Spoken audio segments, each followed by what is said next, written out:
What's going on, guys? Welcome back to another video. Champagne History here, guys, once again, and I apologize about the dark video. It is very dark here. I actually left my my little floodlight thing at home, so we're just recording here. We're actually at Cayuga Drag Strip right now.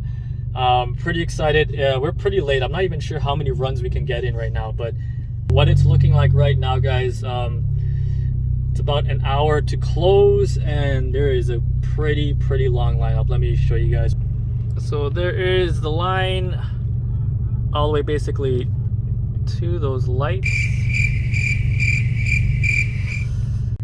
I thought this video was going to be pretty interesting because we finally finished the pump gas tune. So it's tuned for 94 octane, and right now we are just pretty much full weight. We didn't do any cam phasing. That stuff I need to do with my tuner Sam at 613B6 once we get it on the dyno. We're all set up with my helmet.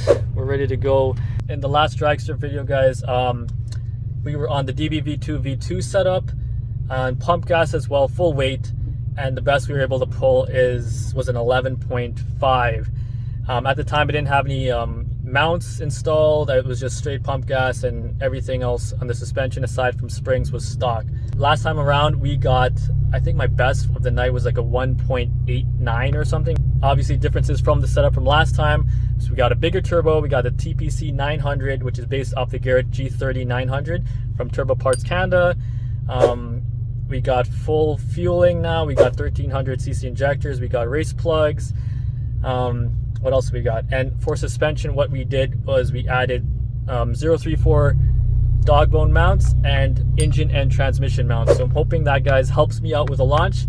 All right, so we're almost there for the first pass. And I don't know, guys, sometimes the drag strip can get a little intimidating, even for me, even though I've been here a few times. But it's always like the anticipation and excitement before getting to the line. And you know, it's always in the back of your mind that, you know, the car you're running beside you, especially rear wheel drive, if they're able to, you know, control their car properly, because, you know, anything can happen on the drag strip. Just switched out the launch control setup on the Eurodyne DSG tune to 3700 RPM. Obviously this TPC900 turbo spools up a little bit later, and it hits really hard compared to any hybrid turbos. Obviously it is a full frame turbo, and it hits really hard, so I'm going to probably keep the launch control down a bit and try to shift early out of the gate, and then let it take over from there. It's mandatory to wear a helmet when your car is, I believe, 13 seconds or faster on this track. I see a good variety of cars here. I see a lot of Euros. I see a lot of German cars in general, with like Mercedes, Volkswagens, and of course American muscle cars. So we're pretty much already there. So let's see you guys in a bit. So it looks like I'll be going against an Audi TT or TTRS. I can't tell from here. Well, that's a pretty cool first race. So guys, if you're unfamiliar with going to the drag strip, first and foremost, you line up the car and you'll see yellow lights. I believe once both yellow lights are on, they start the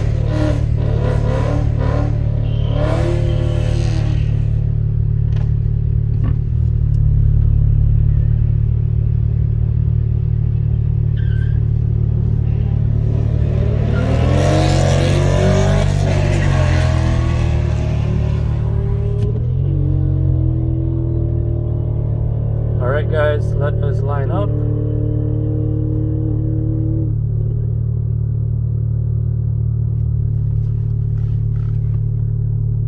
Let's build our boost.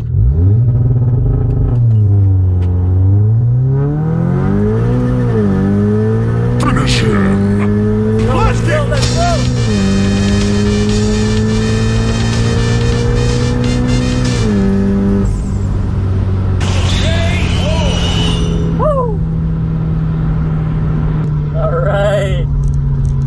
There you go. So if you saw that, guys, it spooled up. It took a while to spool, right? And then obviously when it hit, it just came hard. Alright, so that was a pretty shit time. I want to get a better look at this, but obviously the launch was bad. Definitely a lot of improvement. Alright guys, so Alright guys, so I've been kind of unsuccessful so far. This launch is just brutal, man. Like killing my quarter mile time. As for the launch, I'm not really sure what's going on. Obviously this turbo takes a while to kick in. I don't think I was spinning off the line, but the power definitely is coming on a lot later, and I'm usually getting left behind at the start and then catching up later. So let's go try this again and see where we're at.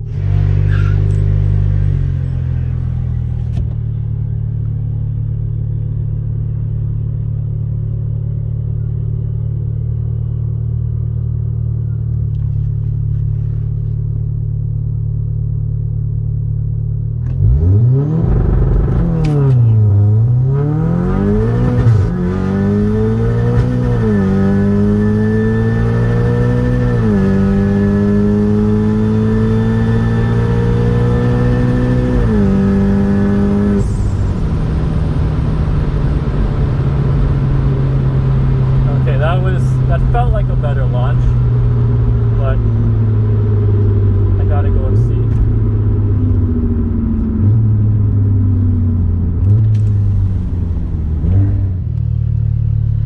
So let's see what the launch was, but off the line that felt better. I think I launched like past 4K.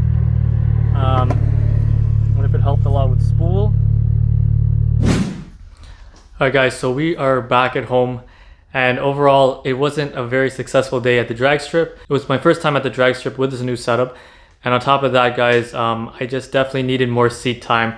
My launches were pretty horrible. I'm not going to disclose all the numbers I did because it's embarrassing. And I can only really chalk it up to not having enough seat time with this new setup. I messed around a little bit. I came actually pretty late to the event, so I didn't get to get as many passes as I would like.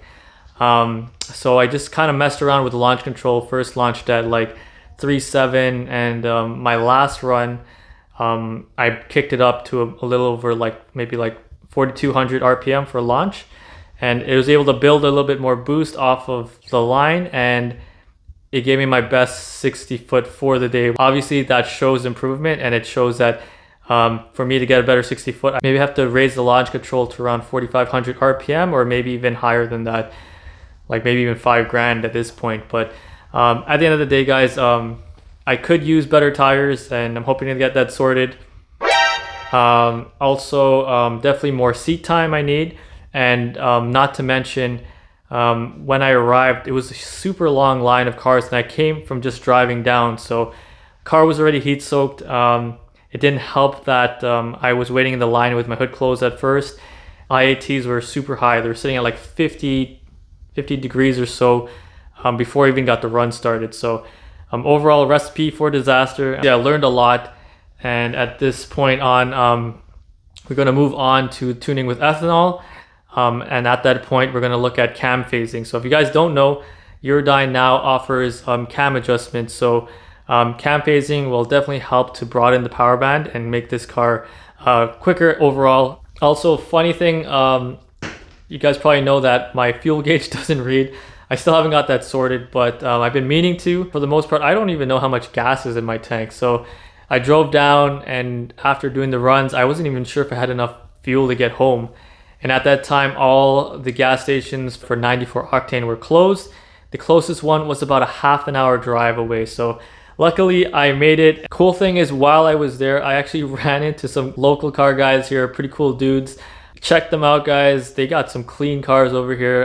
Definitely totally out of coincidence. I guess we're all on that 94 octane tune. Follow their builds if you guys want to see more of that. Hope you guys enjoyed that small footage. I wish I had more to show you and more to share with you, but at the end of the day, like my tuner said, just because you have a bigger turbo doesn't necessarily mean you're gonna have a faster car. I need more experience with this, and I need to dial this in better with better tires, and hopefully we get a better overall time and make sure that I get there early enough so I can let the car sit and cool down before I start doing some runs. On top of that, guys, we're gonna get the ethanol tune done like I mentioned. We're gonna hit the dyno, get numbers, do the cam phasing to broaden the power band, overall make the car quicker, and we're gonna apply that to the pump gas map as well. So overall, still exciting stuff. Maybe tomorrow I'm gonna go down and grab some ethanol and start actually doing some logs and tuning for that. So guys, maybe I'll make a video on that if I have time, but if not, guys, maybe the next video we're gonna be at the dyno. So guys, stay tuned. And as always, happy modding, and we'll catch you guys on the next video.